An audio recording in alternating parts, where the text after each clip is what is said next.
샬롬 창세기 강의 165번째 우리 힘있게 찬양하면서 시작합니다. 할 수 있다 하시니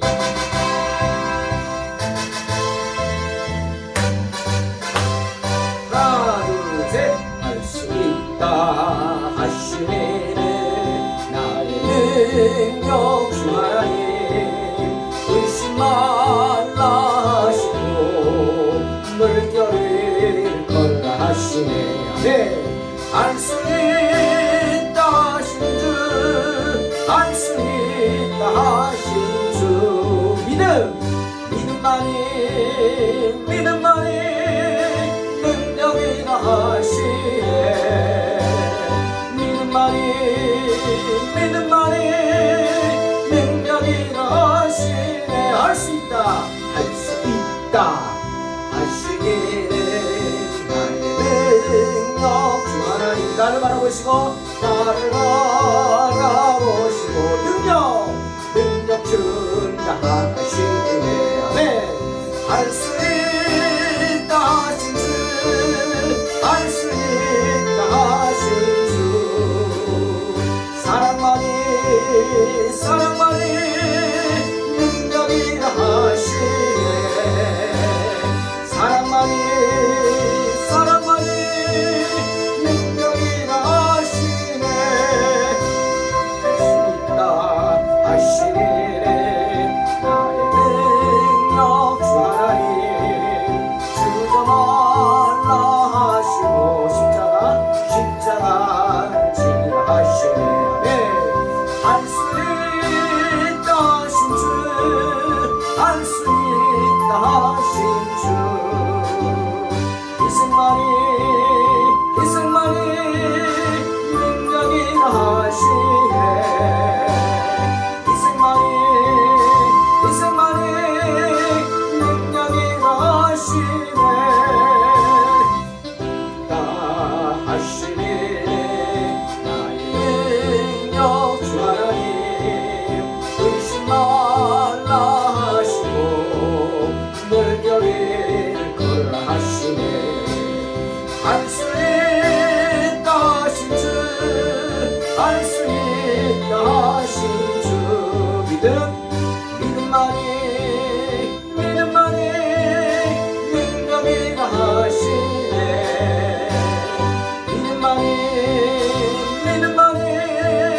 능력이라 하시네. 할 수 있다 하시네. 나의 능력 주, 나를 바라보시고 능력 준다 하시네. 아멘.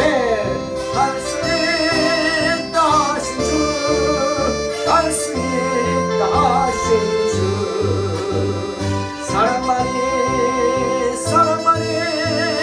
능력이라 하시네. 할렐루야.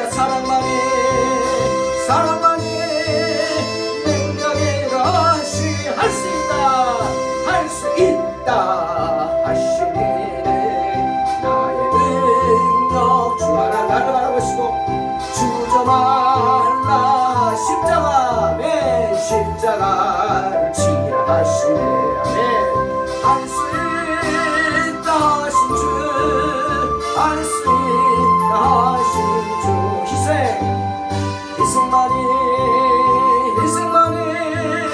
능력이라 하시네. 희생만이 능력이라 하시네. 희생만이 능력이라 하십니다. 창세기 36장 20절로 30절 공독합니다. 그 땅의 주민 호리 족속 세일의 자손은 로단과 소발과 시므온과 아나와 디손과 에셀과 디산이니 이들은 에돔 땅에 있는 세일의 자손 중 호리 족속의 족장들이요. 로단의 자녀는 호리와 헤맘과 로단의 누이 딥나요. 소발의 자녀는 알완과 마나핫과 에발과 스보와 오남이요.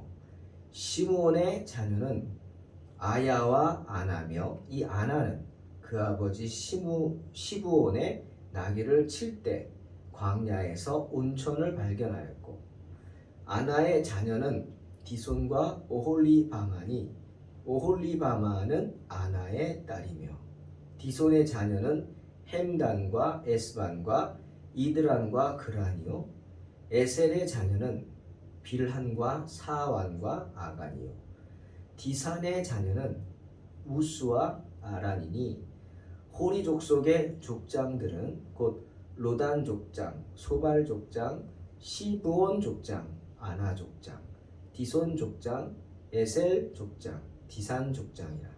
이들은 그들의 족속들에 따라 세일 땅에 있는 호리 족속의 족장들이었더라. 에서에 대한 이야기 계속됩니다. 하나님은 아브라함의 아들인 에서에게 가나안 땅에 기업을 주셨습니다. 그 땅은 사해 아래쪽에 있는 광야입니다. 세일산입니다. 하지만 그곳은 빈 땅이 아닙니다. 오래전부터 이미 호리 족속이 살고 있었습니다. 홀이란 구멍을 뜻하죠. 그 호리 족속은 산속 동굴에서 살던 그런 족속들이었습니다. 신학자들은 이들이 이둠의 원주민쯤 되고 이 가나안 족속의 헷 족속에 해당됐을 것이다 말합니다. 세일은 빈 땅이 아니었죠. 호리 족속의 기업이었습니다. 하지만 이스라엘 백성들이 이 가나안 땅에서 가나안 백성들을 몰아냈듯이 에서 또한 그들을 몰아내야 했습니다. 하나님이 기업으로 주셨으니까. 그래서 힘으로 밀어내고 그 땅을 정복했습니다. 그런데 오늘 본문에 보니까 20절에 그 땅의 주민 호리 족속 세일의 자손은 하고 로단, 소발, 시브온, 아나, 디손, 에셀, 디산 7명의 아들의 이름이 나와 있습니다. 이들은 에돔 땅에 있는 세일 자손 중 호리 족속의 족장들이라고 말하고 있습니다. 이게 무슨 말이죠? 아니 에서가 세일을 점령하고 그곳에 있는 그 가나안인들을 다 몰아내야 했습니다. 쫓아내야 됐죠. 그런데 그렇게 하지 않았다는 겁니다. 왜 그랬을까? 우리가 성경을 보면서 여기 많은 이름들 있죠? 그 이름들을 보면서 추측합니다. 뭐죠? 창세기 36장 2절 말씀 한번 읽습니다. 에서가 가나안 여인 중 헷 족속 중 엘론의 딸 아다와 히위 족속 중 시브온의 딸 아나의 소생 오홀리바마를 자기 아내로 취했다 말씀하시죠. 즉 세일은 에서의 처갓집이었습니다. 처갓집이었습니다. 여기 시브온의 딸 아나라고 나오죠. 시브온이 누구예요? 바로 세일의 아들. 세일의 아들입니다. 시브온의 딸 아나의 소생 오홀리바마. 분명히 말하고 있죠. 이미 에서는 헷 족속과 교류를 하고 있었다고. 처갓집이라니까요. 에서의 둘째 부인 오홀리바마가 세일의 아들의 딸이었습니다. 그래서 그 땅을 차지한 후에도 그들을 내쫓지 않고 그들을 받아준 것입니다. 그들과 통혼하면서 장인쯤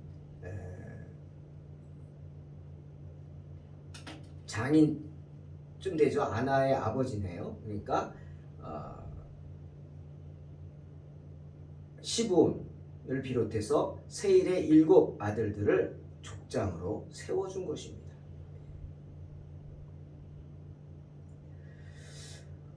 이방인인 호리 족속은 이제 엄연한 에돔 족속의 계보를 잇는 사람들이 되었다는 것입니다. 결론적으로 에서는 헷 족속과 연합했습니다. 즉 이방인인 헷 족속이 이 에돔의 계보에 들어오게 되었다, 그런 말이죠. 다시 한번 에서를 생각해 봅니다. 여러분, 에서는 이방인이 아닙니다. 그도 아브라함의 아들이죠. 비록 어리석어서 동생 야곱에게 장자권을 빼앗겼지만 에서는 분명히 이스라엘의 장자였습니다. 즉 아브라함과 이삭에게 이어지는 그 언약을 함께 받은 자라는 겁니다. 그런데 성경은 에서에 대해서 에서를 들사람이라고 말하죠. 여기서 들사람이란 광야를 떠도는 사람이란 뜻이죠. 왜 떠돌아요? 에서가 사냥꾼이었기 때문에. 야곱은 조용한 성격이다. 장막을 떠나지 않고 그렇게 묵상하고 기도하고 또 그런 말씀을 보는 그런 아들이었는데, 그에 반해서 에서는 거칠고 성격이 사냥꾼이었다. 살생을 즐기는 사람이었다라는 겁니다. 그러니 하나님의 언약과 집안일에 관심이 없죠. 그냥 사냥하러 여기저기 돌아다니면서 번죽도 좋아서 여러 지역을 다니며 이방 민족들을 만났을 것이고 그들과 어울렸을 것입니다. 그래서 그들의 문화와 관습을 익혔을 거죠. 그 중에 마음에 들었던 족속이 바로 헷 족속이었죠. 아마 그것도 하나님의 인도하심이 아니었나 싶습니다. 헷 족속은 세일산에 거주했으니까 세일을 기업으로 줬잖아요. 때문에 가나안의 그 헷 족속 여인, 이방 여인과 결혼을 했고, 오늘 둘째 오홀리바마가 바로 오늘 족보에 있는 호리 족속의 사람이었다는 거죠. 여러분, 세일의 아들이 7명이고요. 그 7명의 아들이 20명입니다. 그러니 성경에 등장하는 이 호리 족속, 절대 작은 민족이 아니었죠. 때문에 에서가 갑자기 세력이 커졌죠. 든든했죠. 세워졌죠. 이유가 있는 겁니다.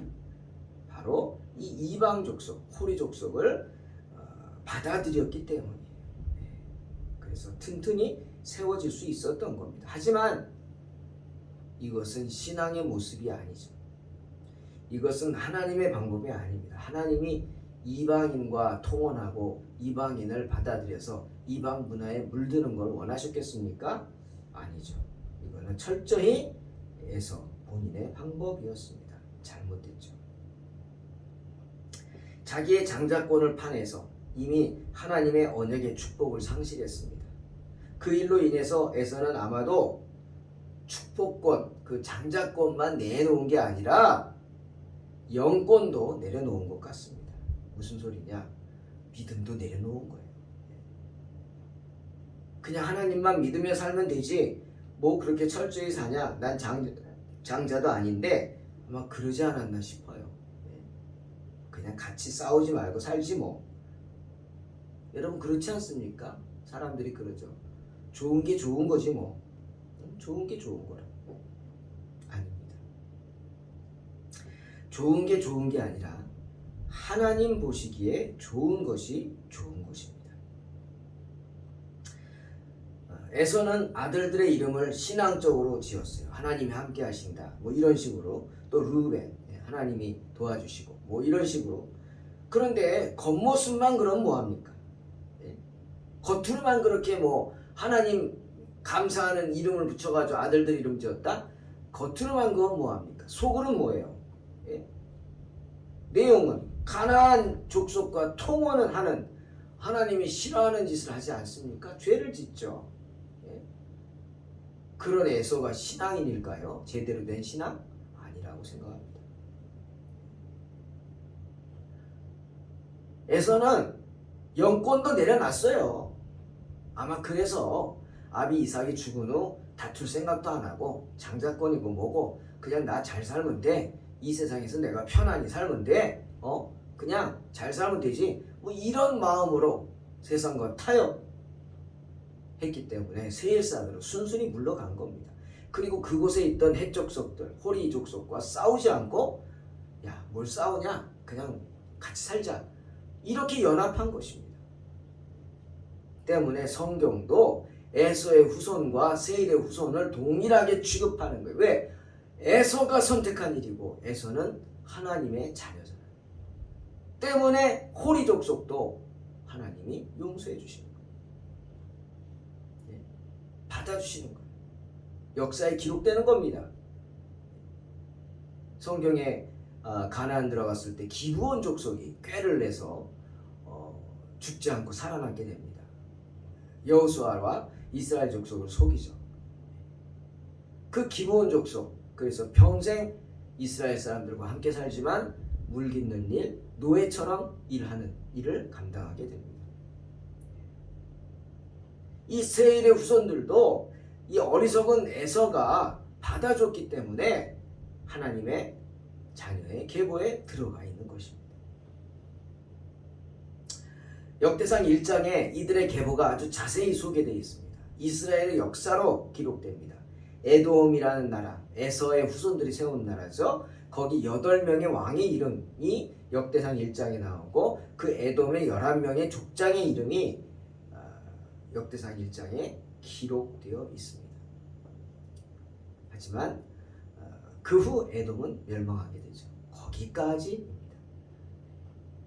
더 이상 아브라함과 이삭과 야곱의 계보로 이어지는 하나님의 언약의 계보가 에서를 통해서는 이루어지지 않습니다. 언약의 계보는 하나님을 믿고 그 말씀을 따르는 자들을 통해서만 이루어지기 때문이죠. 에서의 후손이 이제는 완전히 하나님의 언약의 그 계열에서 벗어나서 이방 민족처럼 타락하고 말았음을 보여주는 대목입니다. 에서는 하나님이 결혼을 얼마나 중요하게 생각하시는지, 결혼의 순결성, 또 결혼과 언약의 관계 알지 못했습니다. 알려고도 하지 않았을 거예요. 그러니 야곱은 하나님의 자녀를 택하러, 배우자를 택하러 멀리 하란까지 가잖아요. 도망가는 거긴 하지만 그 못하러 간 겁니까? 아내를 얻으러 가는 겁니다. 그런데 에서는 어떻게? 가나안 여인을 얻어옵니다. 하나님의 약속 생각하지도 않고 하나님의 마음 생각하지도 않고 가나안 여인들을 아내로 둘이나 맞이하게 됩니다. 이제 에서는 약속에서 멀어진 거예요. 에서뿐 아니라 그의 후손들도 마찬가지예요. 에서는 성경에서 에돔 족속으로 이제 불려집니다. 이방인의 하나와 같이 여겨지는 것을 보게 됩니다. 에서는 물리적으로는 세일산을 정복했어요. 힘으로. 하지만 그들을 내쫓지 않고 말씀에 불순종해서 받아들이고 융화됨으로 말미암아서 그의 죄로 인해서 가나안 여인들을 아내로 맞이했기 때문에. 그렇잖아요. 처갓집을 어떻게 내칩니까? 네? 이미 저질러진 일인데. 에서는 물리적으로는 세일산을 정복했지만 영적으로는 오히려 정복을 당하게 되는 것입니다. 타락하게 됐다는 것. 타락하게. 영적으로는 하나님이 싫어하시는 가나안 백성이 된 거예요. 이제는 에서의 족속 에돔은. 사랑하는 성도 여러분, 코로나 때문에 다 어렵습니다. 정말 난리가 아니죠. 또 교회도 어렵습니다. 모이지를 못하게 하기에 정말 너무너무 힘든 교회들이 많을 겁니다. 하지만 오늘 이 에서를 통해서 그런 우리의 상황 속에 우리 교회가 어떻게 해야 할까 생각을 해봤습니다. 에서는 세일 족속과 그 땅을 점령했죠. 하지만 영적으로는 그들에게 점령당했습니다. 왜?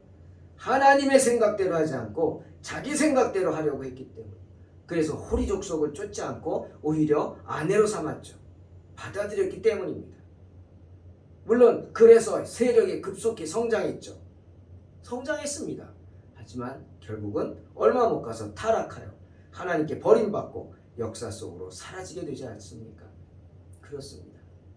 우리 성도들은 세상을 점령하고 세상을 이길 힘을 소유한 그리스도인입니다. 하지만 그런 우리가 오히려 세상 것들 좋아해가지고 하나님의 방법이 아닌 세상의 방법을 따른다면, 그래서 그런 방법으로 교회를 세우려고 한다면 에서와 다를 것이 없겠죠. 교회의 양적 성장만 생각한다면. 여러분, 이 코로나 시대에 교회들 어떻게 합니까? 큰 교회들 몇천 명씩 들어가는 그런 교회들 어떻게 합니까? 49명만 예배 드려야 되는데. 그런 규모가 중요한 것이 아닙니다. 세를 확장하는 게 하나님 기뻐하시는 게 아닙니다. 하나님은 교회가 교회다운 것을 기뻐하십니다. 모이기를 힘쓰고 어떠한 환난과 핍박이 있어도 예배 드리기를 그치지 않고 예배당에 모여 함께 예배하고 기도하는 그런 하나님의 사람들을 기뻐하시는 겁니다. 교회가 사람들에게 영적인 안식을 주고 사람들에게 인정받고 칭찬받는 그런 교회, 죽어가는 영혼을 살리는 그런 교회를 기뻐하십니다. 성도도 마찬가지입니다. 우리는 세상의 방법이 아닌 그리스도인으로서 하나님의 방법으로 세상을 살아야겠죠. 내 지식, 내 꾀가 아니라 하나님이 주신 은혜와 능력, 지혜로 그런 맡겨진 인생을 살아야 할 의무입니다. 의무. 우리가 그런 우리의 의무를 잃어버리면, 그리고 의무를 잊어버리면 에서와 다를 바가 없을 것입니다. 에서와 같이 세상적인 힘을 의지하게 될 것이기 때문이죠. 에서와 같이 세상과 타협하게 되기 때문입니다. 솔로몬은 잠언 4장 23절에서 모든 지킬 만한 것 중에 더욱 내 마음을 지키라. 생명의 근원이 이에서 남이니라 말씀하셨죠. 세상으로부터 여러분의 마음을 지키시기를 주의 이름으로 축원합니다. 모세도 신명기 5장 29절에서 이스라엘 백성들을 이렇게 축복했어요. 다만 그들이 항상 이 같은 마음을 품어 나를 경외하며 내 모든 명령을 지켜서 그들과 그 자손이 영원히 복받기를 원하노라. 하나님은 모세를 통해서 이런 축복을 내려주셨습니다. 이 같은 마음을 품어. 이 같은 마음이 어떤 마음이에요? 그 앞을 보면 여호와 하나님 말씀에 순종하겠다 하는 마음입니다. 여러분 사무엘의 말 기억하시죠? 사무엘상 15장 22절.